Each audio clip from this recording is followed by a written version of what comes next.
Well, hello, my friends, and welcome back to 15-Minute Free Thinking, Carpo's podcast. And I am Carpo. I am a 45-year-old white male from the Pacific Northwest that grew up in relatively mild conditions and has had my own ups and downs in life like everyone else. None of that is really relevant, but for the topic of today's conversation, 15-Minute Free Thinking really resonates with the topic I'd like to talk about this evening.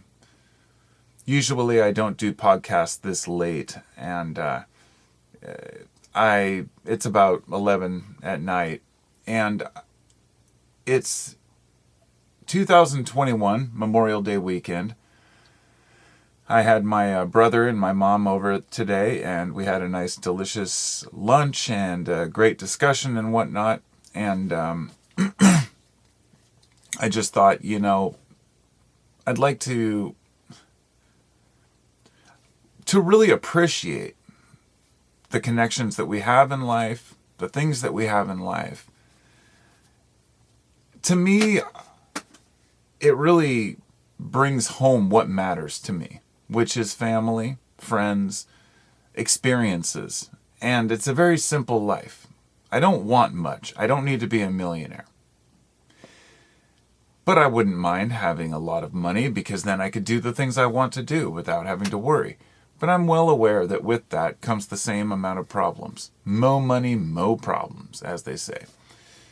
But anyhow, back to what I was saying about 15-minute free thinking. The reason I titled it this, as many of my subscribers on YouTube know, I have a sign, a street sign. It was actually from a park a couple decades ago. It says 15-minute free parking.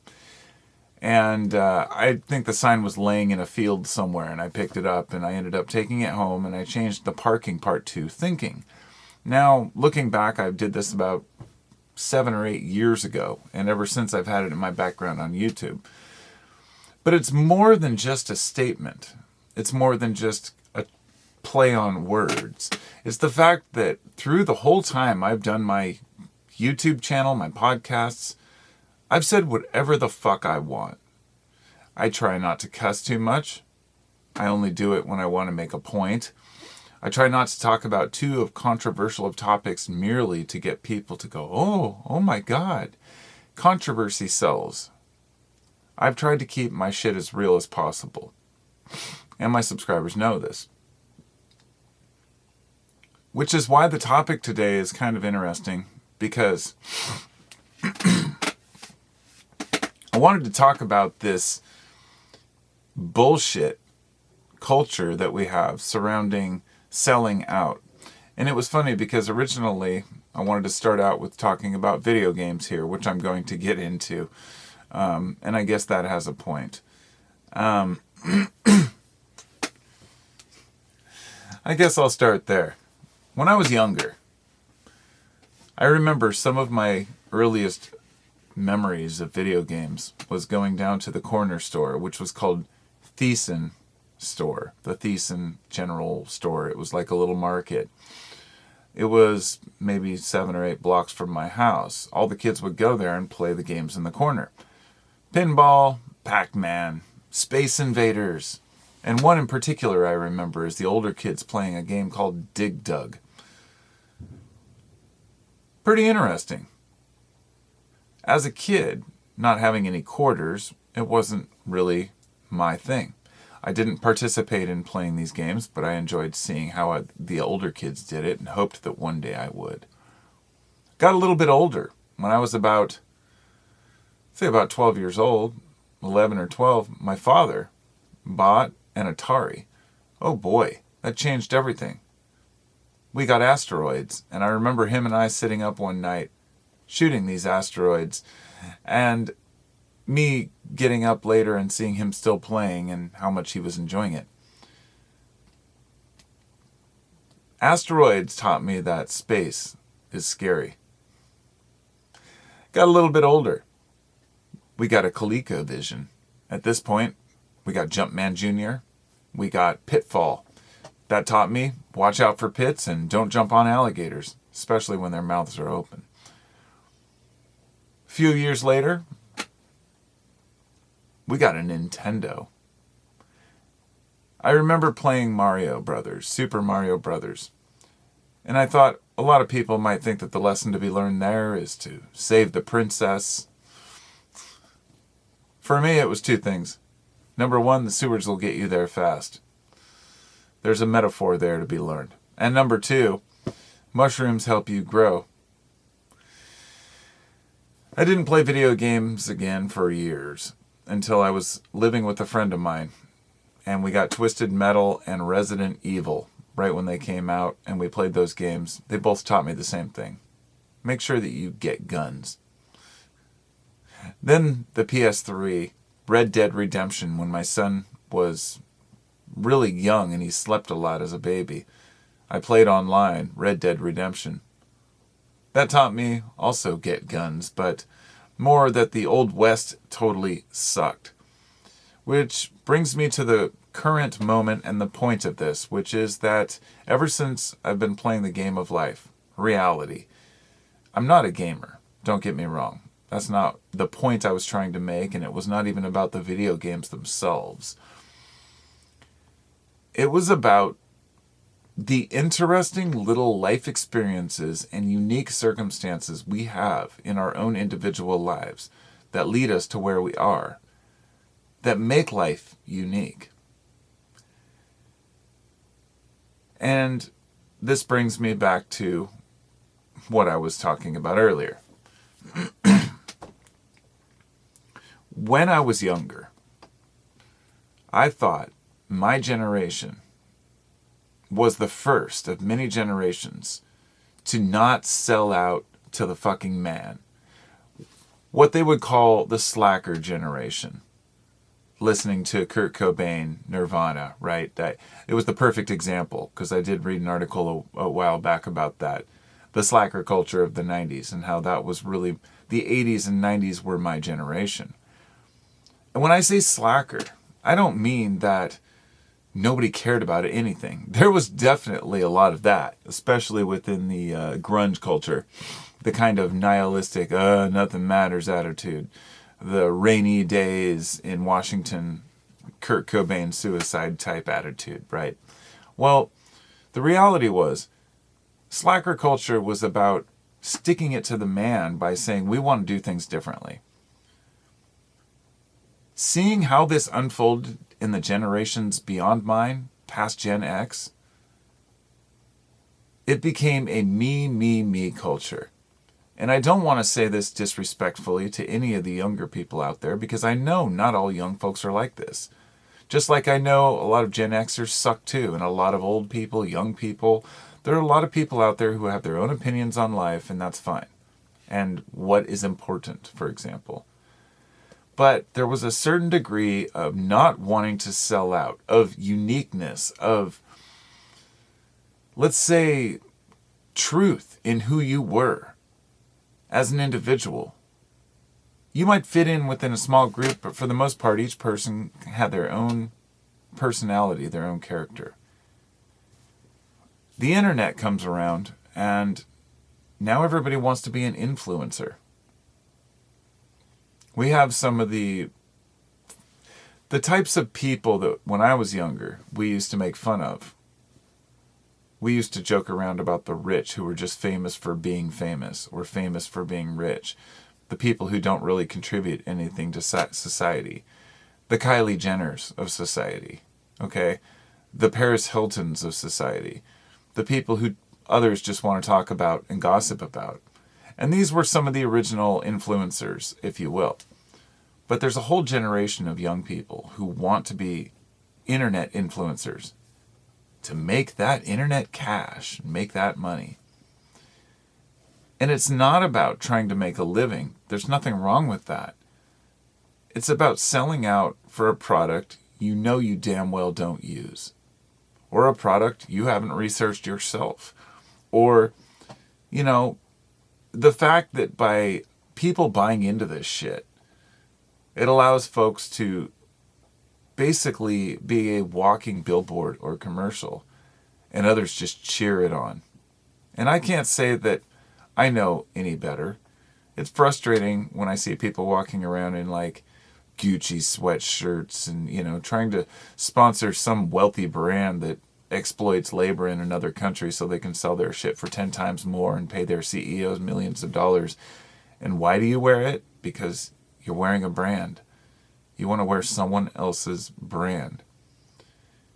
There was a period when I was younger where everything was about joking and making fun of name brand stuff. In fact, my weed dealer when I was younger, which I'm still friends with, we called him Name Brand because we joked about how he always had to have the name of his weed to let you know what it was. That wasn't a bad thing, but it was a good point to say, well, there's certain people who always have to dress things up in a way. Even if the strain was obviously not that strain, it wouldn't matter. The whole point being that there was a certain disdain or distaste for bullshit back in the 90s. And it's kind of funny when I think about it, it's only through my perspective. But it was kind of a dark decade. There was a lot of renewal and trying to figure out who we were. And once we did, we found out what? That we were all sellouts. The Gen Z, over 50% of kids today want to be a YouTube influencer and do that for a living. How many fucking products do you think people can actually sponsor? How many times can you click on a video and see a Dollar Shave Club commercial, or just know here comes the VPN commercial at the end, or you must use this, I've used this, it's a great product. It's all bullshit. And I feel bad for the people who get dragged into it. The truth is, and the brutal honesty, is without those sponsorships, without that advertising, people have to ask for revenue through their patrons like I do.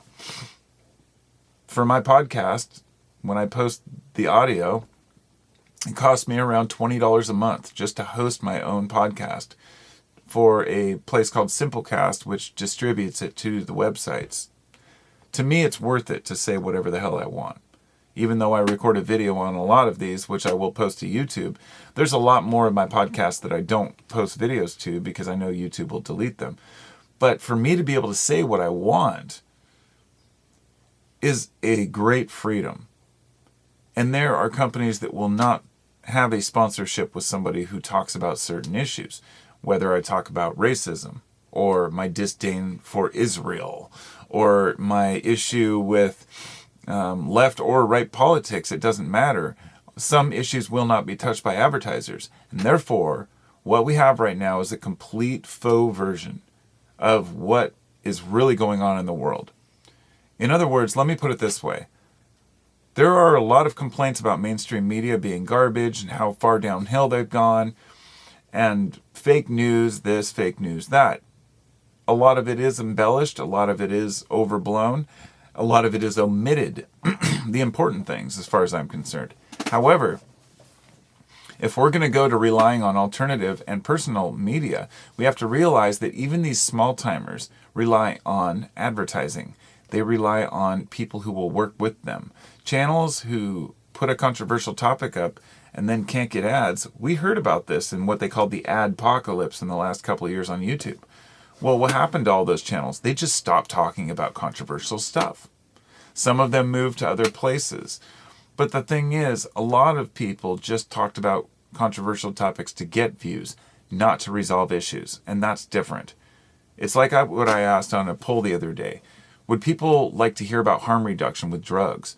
And a lot of people said yes, and it's something I like to talk about anyway.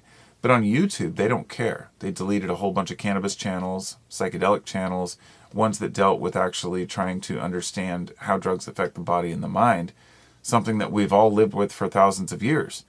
And, meanwhile, the average person just can't hear the truth because it's omitted. It's no different than it was when people would not publish books because the books were too controversial. It's a modern day book burning, but it's done not through burning what's created, but by not allowing it to raise any revenue or get recognition. So if I say certain keywords in this podcast, Apple won't promote it, Spotify won't promote it, nobody will. But I don't care. I'll say them anyway. And that's one of the tricks. If we want to have a free press, and we want to have free press within our individual lives, and we want to be able to share information, we have to have crowdfunding. And that's harder because nobody wants to pay for anything online. I'm grateful to have my patrons, and if you'd like to support my efforts, you can go to my Patreon page. I post extras, I post videos that I don't post on YouTube, and links to some of my blogs that I've written, things like that. Pretty much all my blogs I post on there, and nowhere else, because I want to give something extra. But the point being that creators, as you want to call it that, are going to have to ask for help. The thing is, and this is kind of the irony here, is I just laugh at the idea of creators, because a lot of people are not creators, they're influencers, and there's a huge difference. If your video is only put up to sell a product, it's not creative. And art is selling out to the highest bidder, just like the art within the videos is selling out, because nobody wants to put the time in. Some of the most obscure channels out there have phenomenal videos with great production quality, and they get hardly any views compared to anything mainstream. We know this. We always know that the best art is pushed down, that you can go down to Goodwill or Salvation Army and pick up a used painting for like $10 that's probably better than anything you'll buy of modern art in a gallery for $1 million. That's subjective, that's opinion. Just like it's subjective and opinion for me to sit here and say, I think that the influencer culture is complete bullshit. It's a complete sellout culture. It's just like using PERT plus conditioner in your video. It's no different if you're sponsoring some organic granola bar or another company. What's happening is people are sponsoring huge corporations a lot of the time. And if smaller businesses are being promoted through this, which a lot of the time that's true, I think that's great. The thing to remember is that these smaller businesses can't afford to pay influencers the big bucks. We're talking multinational corporations that are willing to pay people $100,000 a post, which is pretty fair for a famous person to post a small, thing about how they like this product. And kind of under the radar in the last few years, they did pass laws that said now you have to disclose if something's an ad. And most people are aware of this, but a lot don't realize how hard people pushed to make this happen, because you don't know if someone's selling you something, I really try to pride myself on not selling people bullshit, but, I guess for some people, it's just what life's all about. And that's not a culture that I remember from my past. And maybe I'm just stubborn and I'm not rolling with the times. But I really think, standing by products that you actually believe in, products that you would use, is fine. There's nothing wrong with that. If you're sponsoring some VPN or some website you don't actually use and you're pretending you do, you're a liar. You're a fraud. In other words, to every single creator out there, if there's anything I could say, every YouTuber, every vlogger, tweeter, whatever it might be, if you put a link to a product as a sponsored ad and you've never actually used that product, whether it be a fresh delivery service for food, whether it be a VPN, whether it be a shave club, if you've never actually used that product for an extended period of time to see if it's good, then you're a fraud and you're a liar. And a lot of people will disagree with that, and they'll say, well, no, that's not true. That's, everybody's got to make a living. Sure, but I could also rob catalytic converters. You're lying. You're stealing people's time in a way. That sounds extreme, and I know it is, but it's one of my personal values is I don't like bullshit. I don't put up with bullshit. And therefore, I guess I just have to kind of call it out where I see it. I'm not saying that everyone who does it is a bad person in any way, shape, or form. I get it. It would be easy for me to sell out to a couple companies who maybe have sent me things like, hey, if you just talk about our product. I'm like, half the time they can't even word their emails right. And you're like, I don't even know if you're a legitimate company. I don't know what you're selling me, And like, as usual, I'll be tasteful. I'm not going to give you any examples of any particular channels or anybody who does this. I'm just speaking my mind because I know a lot of the people who do rely on crowdfunding have faded away, have eventually their YouTube channels just kind of fade away and they don't make as much content because they're not getting enough donations or help and they don't want to sell out to companies. And that makes it hard. But that's just the educational or the informational or the, let's just say, the entertainment part of it. There's another side of it that I need to cover before I go here, and that's the media. If we want independent journalism, we're going to have to pay for it. And that's much tougher to get in today's world. And I know a lot of people really believe that we're going to be able to overcome mainstream media and totally defeat it and somehow have these independent journalists who all agree and can organize their topics and relay all this information the way the media does. The fact is, all mainstream media started out as independent media. It's the same thing, just grown to a huge point. We just need to reformat what we have. It's not going away. And what I'm saying is that to really understand what's going on in the world, this is going to require all of us helping one another, making sure that the people who do travel to other places can be funded to do what they want, whether it be through a crowdfunding site or otherwise. But then it comes down to trusting the people, and money corrupts people. And that's why I'm fortunate that I'm not rich, I guess, because I'm afraid that money would maybe even corrupt me. Who knows? I wouldn't know. So thanks for coming along. That's my podcast for tonight. And I appreciate all your time. If you would like to contribute, feel free to visit me on patreon.com/carpo719 and make a contribution. And I'll talk to you all next time. Be well, my friends. Take care of each other. Don't sell out. It ain't worth it.